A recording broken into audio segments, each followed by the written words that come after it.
let's jump to the Sunday night football slate. We got the Giants going to Washington to take on the Commanders. Commanders favored by 4.5. Their highest spread of the year, and the total's 40.5 again after it went under, even though they played 10 extra minutes last game. The freaks come out at night. Would you like to have a freak performance in the captain spot? Gotta go with Brian Robinson here.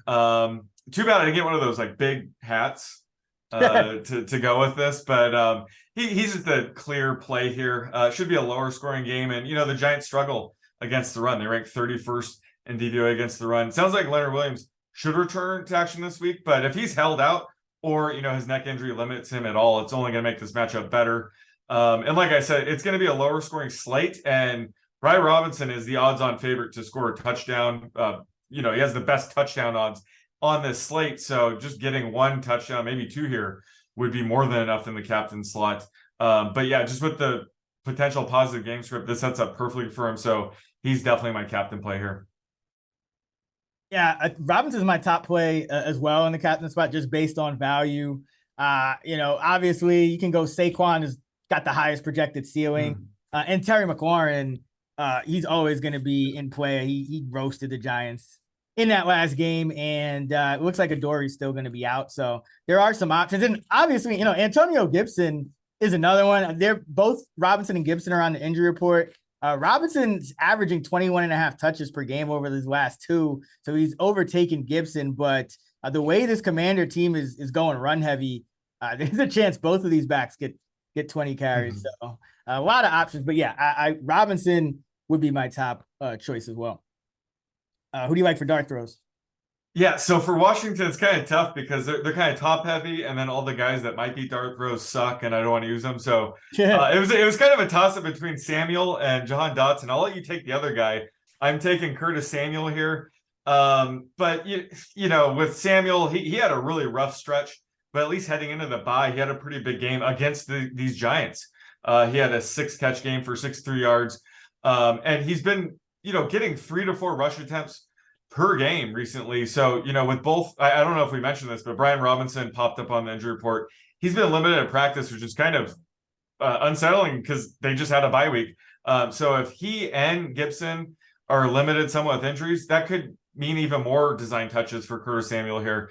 So in a game they should lead, they might have a more conservative game plan. That could mean more targets and design rush attempts to Samuel. So I do like him here in a game that should be lower scoring. And on the other side, I just went with Matt Breida just because it does look like Saquon Barkley is, falling apart to close out this season. I think you mentioned that a couple weeks ago, that just this workload has really taken a toll on him. So, they could continue to limit him, which would be more work for Matt Breida and Gary Brightwell.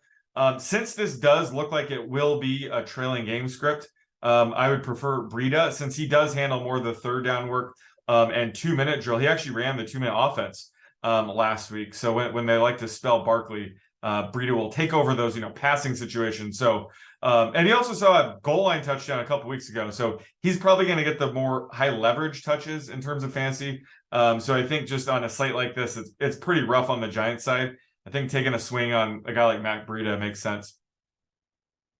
Yeah, I actually do think Barkley will be better this week. He got him some rest in that Eagles game. So, I mean, from a health perspective, I don't think he's going to be the Saquon of earlier. Right. But I do think he'll be better than he has been in previous weeks. And listen, this is the Giants. I mean, this is a playoff game for the Giants. So I think you are going to get a good Saquon effort. Breida will still mix in, obviously. Brightwell will probably be the odd man out. But I wouldn't mind, Saquon in the captain spot in this spot. I think he might be a little too scared now after 3-4 weeks in a row of just not really great production. So I think both extremes are here. Use Barkley in the captain slot or Breida's dart throw. Obviously, I'm not projecting Barkley for just 9 rush attempts here. I'm not projecting for 22 either. I've got him right in that 15-16 range. But again, there is a path for Breida to see just enough work to hit on a 1-game slate with a ton of bad options, in my opinion. Yeah, I got, let's see, what do I got Barkley at? I got him up at about 18. So I got him a little Oh, higher. okay.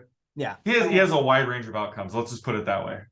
Yeah. I mean, this is the Giants Super Bowl in a sense. Like they need to win this game to keep with the playoffs.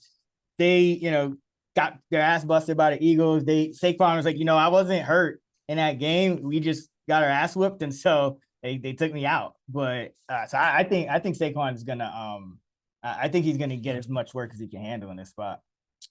Dart throw wise, I am going with Dotson, as you mentioned on the Commander side. I think the matchup is really good for him. The Giants play the most man coverage in the league because they blitz the most, and those two go hand in hand. And Dotson has 4 touchdowns on his 10 targets against man coverage this season. So he's been very explosive in beating man coverage. Tends to disappear for stretches because, most defenses play zone, 70-80% of the time.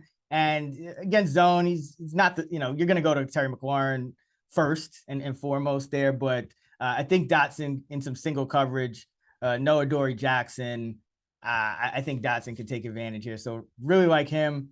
And on the Giants side, I'll go with Isaiah Hodgins.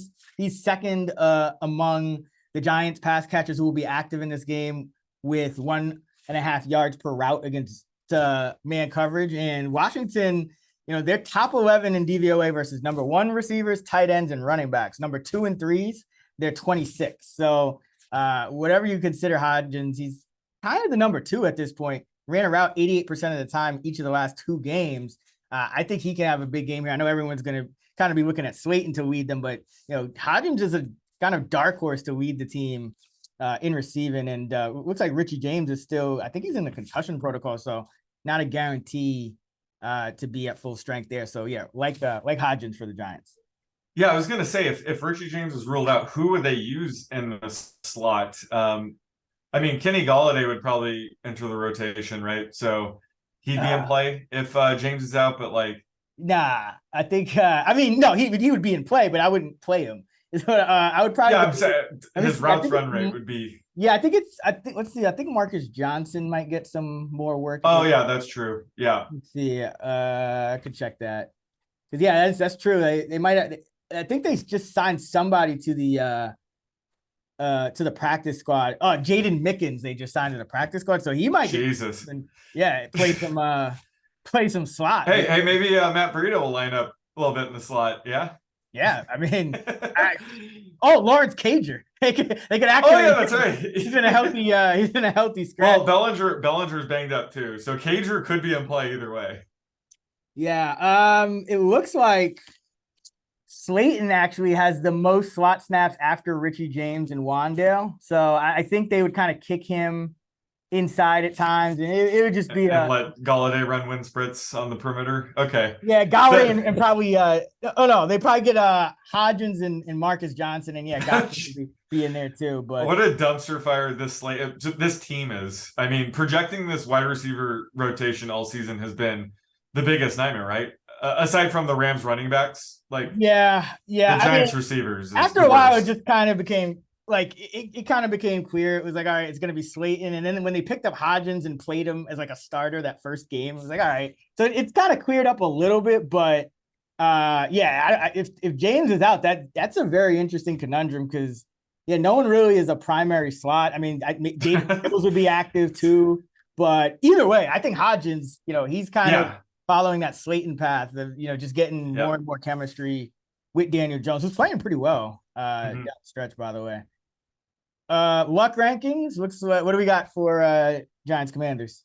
Oh shit! Let me pull that up real quick. I got it's 4-6. Oh, it's 4-6. I got it in the outline. Hold on, I'd rather just have my sheet. Yeah, I got it. I got it from your. I don't think either one of these games is a luck. Yeah, it's not. It's not. All right. Hold on. Let me get this Rams game here. The Rams, I think. Okay. All right. 24. Yeah, so the Giants rank 4th and the Commanders rank 6th. So that's, they've both been pretty lucky this year. According to that, that's a 2 rank differential. We're staying away from this when it comes to luck rankings. Do you like the Commanders -4.5 here though? Or I already got the Giants. Like, yeah, I was saying, like they're going to be more motivated. This is their season, so it makes sense to. I mean, it's just kind of crazy. Like the Commanders, this is their largest spread of the season, like 4.5 yeah. in a division game that the Giants could have won. First of all, that they were leading for like almost the last 20 minutes, give up the big play, and then miss a game-winning field goal as time expires. So it's not even as if the Giants got run out of the building or anything. So yeah 4.5. That is it's pretty mind-boggling number there. So yeah, I'll be on the Giants, but that's why I say I do like some Barkley. Maybe people will be a little bit scared off here, but I think it could be a 25 carry game for Barkley. The efficiency might not be there because the Washington run defense is good, but if he gets it in the end zone, he'll be in business.